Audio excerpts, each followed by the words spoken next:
Imaginez une centrale électrique capable de produire de l'électricité, 2 fois avec le même gaz. Bienvenue dans l'univers des centrales à cycle combiné. Tout commence avec du gaz naturel. Il est mélangé à de l'air comprimé, puis brûlé dans une turbine à gaz. La combustion crée des gaz extrêmement chauds, qui se détendent à grande vitesse et font tourner la turbine. Cette turbine entraîne un alternateur et produit de l'électricité. Mais voici le génie du système. Dans une centrale classique, les gaz brûlés seraient simplement rejetés dans l'atmosphère. Ici, ils sont encore très chauds, souvent à plus de 500 degrés Celsius. Au lieu de gaspiller cette énergie, on la récupère. Les gaz d'échappement passent dans une chaudière de récupération, appelée générateur de vapeur à récupération de chaleur.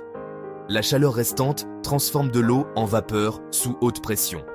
Cette vapeur alimente une deuxième turbine, une turbine à vapeur, qui entraîne à son tour un autre alternateur. Résultat, on produit de l'électricité une première fois avec la turbine à gaz, puis une deuxième fois avec la turbine à vapeur. C'est ce qu'on appelle un cycle combiné. 2 cycles thermodynamiques qui travaillent ensemble pour maximiser l'efficacité.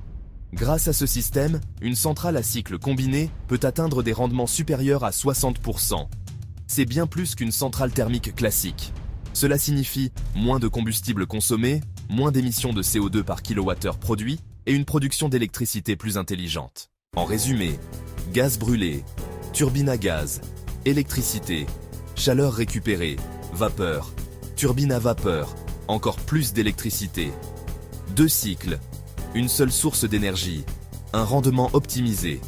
Voilà pourquoi les centrales à cycle combiné sont aujourd'hui parmi les technologies les plus efficaces pour produire de l'électricité à partir du gaz.